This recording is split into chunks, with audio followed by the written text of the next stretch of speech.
Ooh, did I scare you? Scared me. Anyway, what are we doing? Well, come on. If you don't know by now, you need to go back to school and watch a video. All right, so what do I got here? Well, I got a partially collapsed portal. Remember, the portal's a hole that goes into a mine. And then if that tunnel, it's not a tunnel, it's actually called an adit. A tunnel daylights on both ends and an adit doesn't. And this is probably a haulage adit. Why? Because I can see where they had a tram system out here. Anyway, I'm going to run in here real quick because I see iron oxide copper gold deposits in there. And if you remember what I told you about that on your porphyry deposits, they can be really rich in gold through contact metamorphism. So I'm going to run in there and I feel good air coming out. That's really important that you got air, a strong airflow, because you don't want dead air in there because it'll make a dead you. So, so anyway, I'm going to head in there. Man, that's super cold. Remember, if you're dying of heat, get into a mine. Make sure you don't have any company, though. So you know what I'm going to say, huh? No, you don't know what I'm going to say, but I'll say it anyway. So come on. That's right, let's go.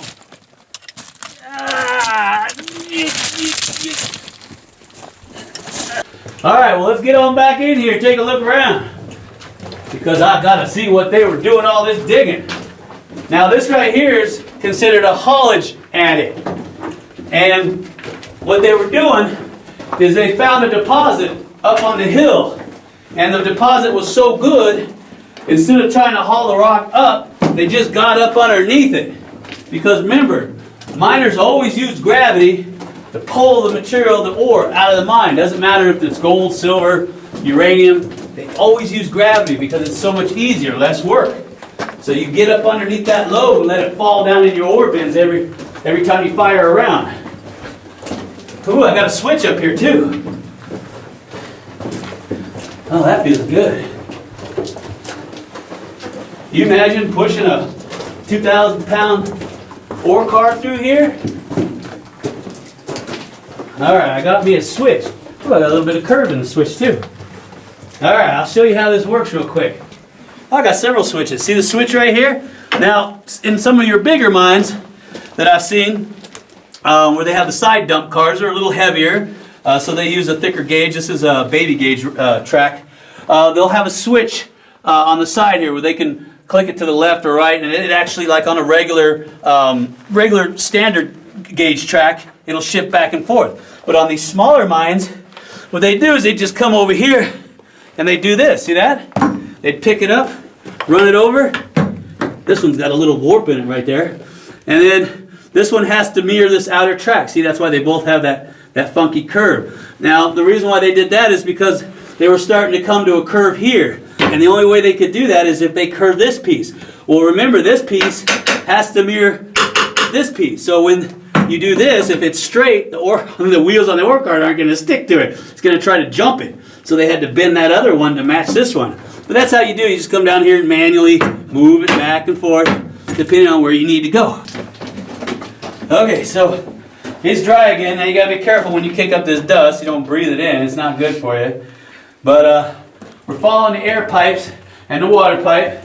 You see, now most of the time, they like to put the ventilation pipe up here on the back, and then they'll put these guys down here on the floor. It's just a lot easier. But in this particular mine, it looks like they put them up here. I would have put them down on the floor. Here's one of your valves right here. See that? You turn that air on and off. And I've got another ore bin right here. And I got a little alcove right here on the side. And you can see where they were following these deposits. Now, this is all, it looks like replacement deposits. And you can see, look at that. See that? I got a lens right here. They call it a lens. And a lot of times if it's in limestone, it's a replacement deposit. I got all different types of copper carbonate in there. See that? And I got calcite on the outer edges, and I got malachite in there. And I got some chrysocolla in there. See that? And then in the middle, where it formed last, because it forms from the outside in, you can see where I've got traces of hematite in there. That's always a good sign too. I got myself another ore bin here. And the way this works is the miners are drilling and blasting, and they come across a vein structure. And I can see it right here in the rock, in the limestone. And what they do, they put a raise. And they start drilling and blasting a raise straight up until the ore body got wide enough.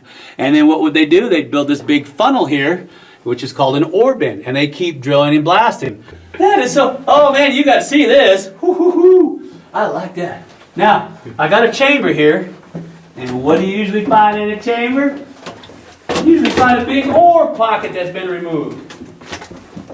Wow, look at this. Somebody's been working hard. Holy mackerel. Oh, I got bats in here too. Look at that. What do we have here? Don't ask me how they got it in here. Look at this. Isn't this something else? Wow. And not only that, but how did they get it in the mine? I mean, this thing must weigh a ton. Even just the pedestal it sits on, the base. Even if you strip it down, that thing's got to weigh about 4 or 5 tons. Look at that flywheel. And that's not a 2-piece. That's a 1-piece flywheel. The bigger ones are 2-piece. Now you can see where they already pulled the engine off of it. And here's where the crankshaft was, and the flywheel obviously is too heavy. You still got the drum over here with the cable. And then the cable goes over here and across over there some vent pipe. Oh, there's a kerosene can. All right, now look at all this rock down here. See this rock stacked on the sides here? All right, what is that called? It's called gobbing. I know it's a weird word. What is it? This is all waste rock that was blasted out. So what did they do?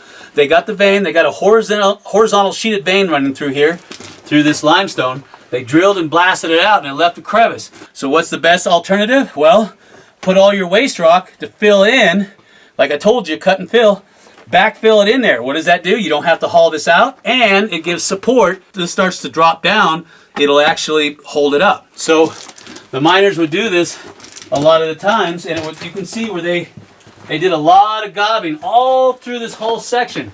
So that tells me that they had a nice vein structure running through here horizontally, and all this nasty limestone they didn't want to haul out. Imagine the energy that would take. They just threw it in here and they made these nice, neat little walls all the way back. See that? It goes way back there. Let's see if I can show my light there. And you can feel airflow. Now, right now, if you notice, we're going down, slowly going down, and I got this corrugated metal right here. See that? Well, a lot of times what they do is they'd use these little areas like an ore chute.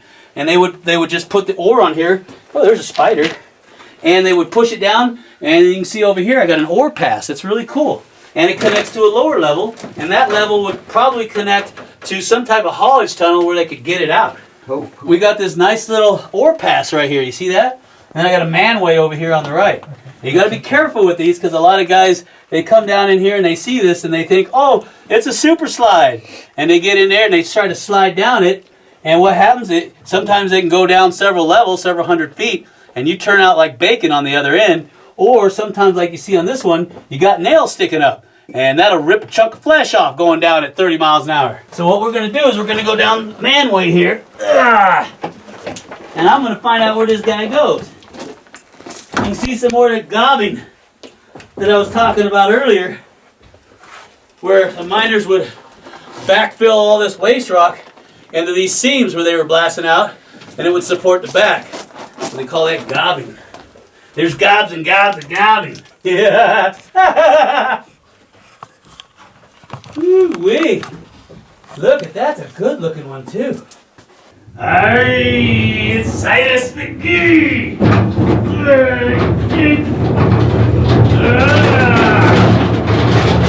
14 ton, bro. Aye. So, you want to be a gold miner, do you? Alright, what do we got?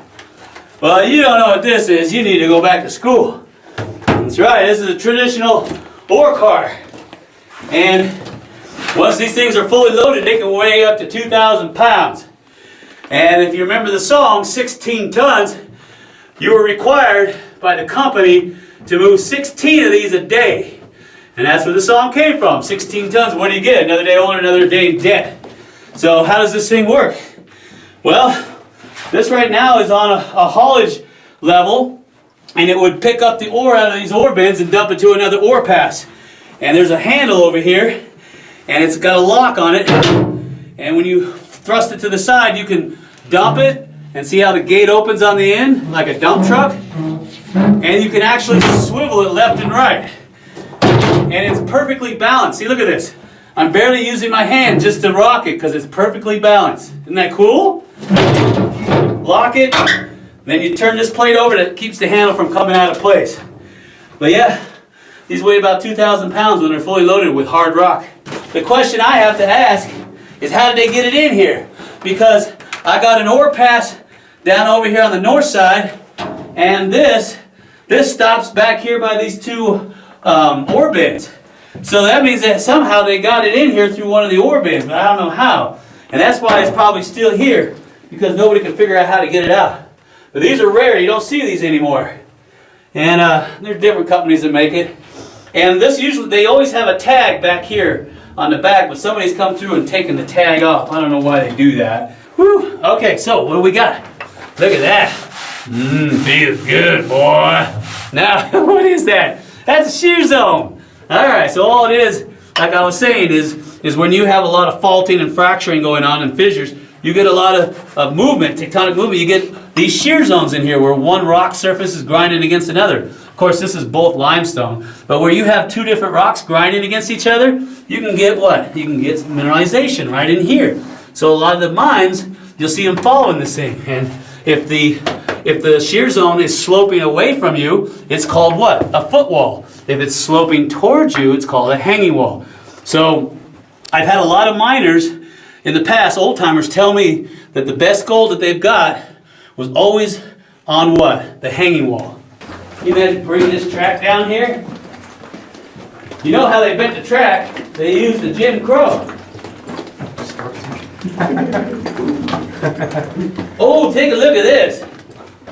Look at that. Now I know you're thinking, Jeff, what the heck is that? Is that a miner be good stick? No, it's not a miner be good stick. It's not even a broom handle. Now, if you watch my other videos, you know what that is.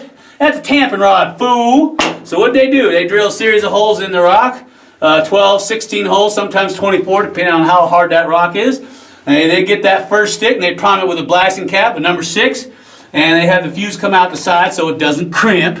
And then what they do, they gently jam that stick, the prime stick, all the way to the back of the hole. And they would just gently push on it until the cartridge would rupture and expand. They don't want to hit it too hard and make that cap go off, give them a headache. Then they put the next stick in, pound it in there. They usually put about 3 to 5 sticks per hole, and they drive that hole 6 to 8 feet in. And then you're supposed to stem the hole. Well, stemming just means you backfill it with dirt and mud.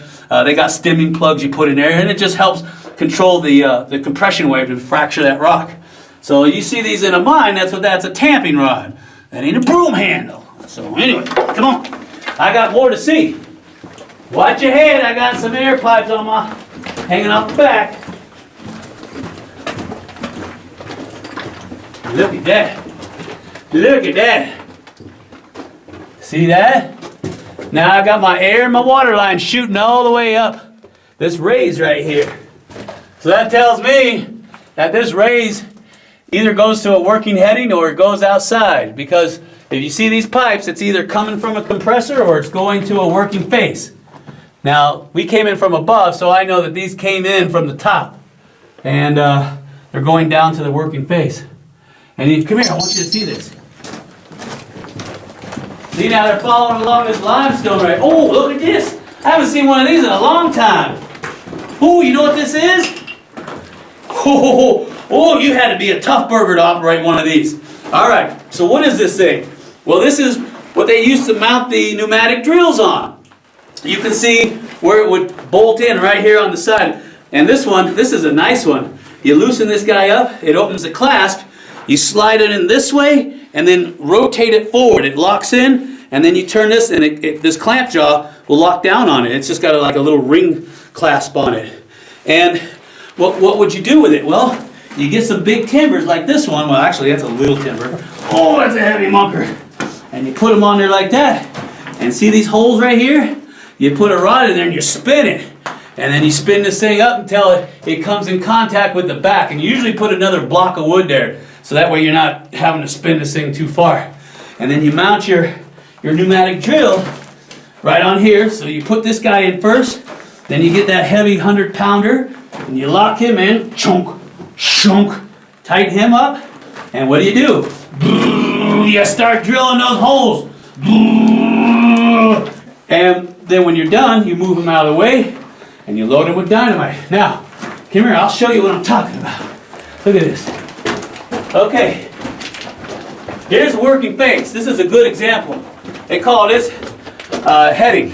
Oops. Now, what you would do is you mount your post here with your pneumatic drill. And you see what they done? See how they got like, what is it, like 12 holes here in this hard limestone? And they drill, and you notice, see how he's drilling up and up? Because he's keeping that drill in one spot. He's not moving it all around and getting crazy. So he drills here, then he angles the drill up, drill, angle the drill up higher, drill, drill, drill, drill, drill, drill, drill, down here, and then down here. Then he loaded up with dynamite, and then they would shoot that round and blast all that rock out. Somebody got the pneumatic drill. I'll put him right there. But you can see where they were falling in shear zone. They went over here to the right. And see these? There's the other block right there. See these are where the blast went off. See that? There's a blast there, blast there, blast there. One there, one there, one there, one there. And see this? That's what they were falling right there. They got this quartz stringer running right through this nasty old limestone. See that? But obviously it wasn't doing nothing. It looks like it's pinching out. See that? And so the superintendent probably came down here and said, "Hey, you know what? We're not gonna advance this heading anymore. So, get your equipment together and let's get out of here. We'll go to another level."